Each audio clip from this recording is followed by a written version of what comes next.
You're standing on a steel peg, the width of your fist, 1,500 feet in the air. No elevator, no net, just open sky. The wind is 40 miles per hour, pushing you sideways. Your safety harness is attached to a cable deducted from your paycheck. If that cable snaps, you fall for 9.6 seconds.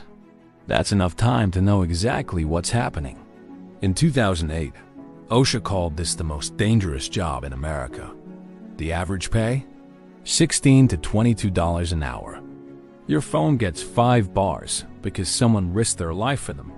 This is cell tower climbing. You're 20 years old. You dropped out of college because you couldn't afford it. Bouncing between warehouse jobs. Nothing sticks. Nothing pays enough. Then you see an ad on a flyer stapled to a pole outside a gas station. Tower climbers needed. No experience necessary. Travel paid. Start immediately. You call the number. A guy answers. He doesn't ask about your resume. He doesn't ask about your education. He asks 2 questions. Are you afraid of heights? And can you start Monday? You say no and yes. He says, be in Oklahoma by Sunday night. Bring steel-toe boots. That's it.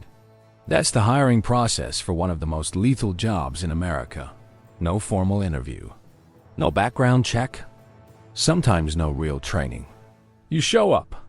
They hand you a harness, and by Tuesday morning, you're 500 feet in the air installing antennas. You do this so that someone in a suburb can stream Netflix without buffering. The cell tower industry employs roughly 10,000 to 25,000 climbers. These are the people who build and upgrade every cell tower you've ever driven past.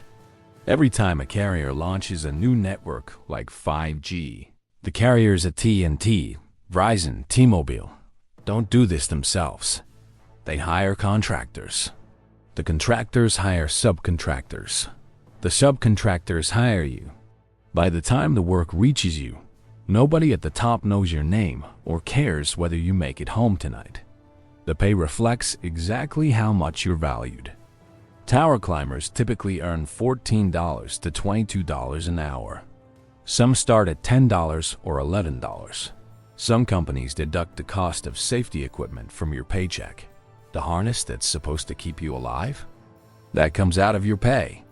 People do this job because it's one of the few careers that will hire you Monday and put you to work Tuesday with no degree. It attracts drifters, adrenaline junkies, and young men from towns where options are the military, the mine, or the tower. One construction manager described it as the wild, wild west of technology. You've got to be insane to hang 150 feet in the air. The climb itself breaks most people.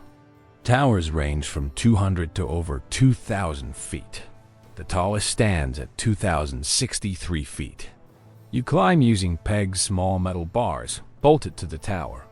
You're climbing a vertical steel structure for 30 to 90 minutes before even working. Your legs burn, your arms shake. At 500 feet, the tower sways. That's by design, but your brain thinks the structure is collapsing. Every instinct screams go down, and you keep climbing. Once you're at the top, you work installing antennas and replacing cables. If you drop a wrench from 1,000 feet, it becomes a bullet. Workers on the ground wear hard hats as a survival measure. And the carriers don't want you up there during business hours. Powering down a cell site means disrupted service for customers, so subcontractors often work overnight. You climb a tower at midnight, in the dark, with a headlamp, in wind, in cold, sometimes in rain. Jeremy Combs was 33 years old when he fell to his death during an overnight shift. The carriers needed the tower operational by morning. The schedule didn't have room for daylight. The death rate tells the story. Between 2003 and 2010, the average fatality rate for tower climbing was 123.6 per 100,000 workers. That's 10 times the rate for construction. In 2006, the death rate spiked to 219 per 100,000. In that single year, 19 climbers died. For an industry this small, that's a massacre. And the causes are almost always the same: falls, equipment failure, inadequate training. In 24 fatal incidents investigated by OSHA, inspectors found that workers had received inadequate training. Faulty or misused equipment was identified in almost 1/3 of all tower-related deaths since 2003. A climber named William Bernard, 46 years old, fell to his death. Investigators found his safety harness was rusty with a defective hook, and nobody is watching. The Bureau of Labor Statistics doesn't even have a standard code for tower climbing to track these deaths. The carriers outsource the work. The contractors outsource the liability. The subcontractors outsource the blame. And the climber, the 20-year-old kid from Oklahoma who answered a Craigslist ad, is the one who falls. There's a phrase that climbers use: nobody knows we exist.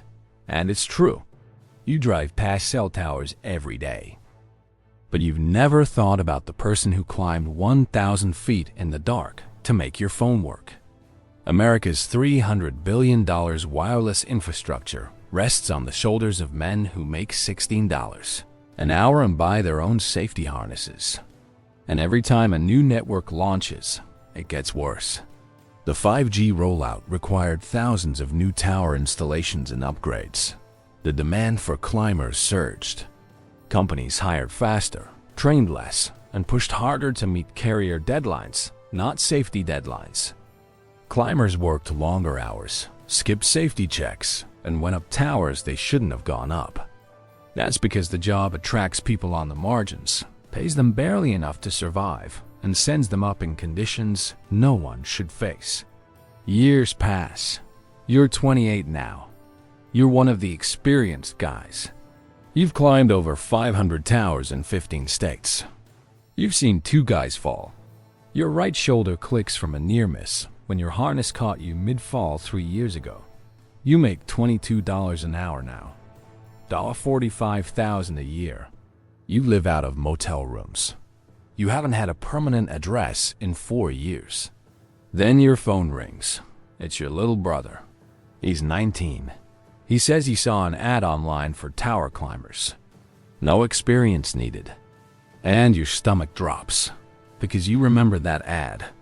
You remember standing at the bottom of your first tower, looking up. You want to say, "Don't, please." They don't train you. They don't protect you. If you fall, nobody even knows your name. But you know he'll say what you said. The money's good for no degree, right? So you say, just check your gear twice. And the cycle continues.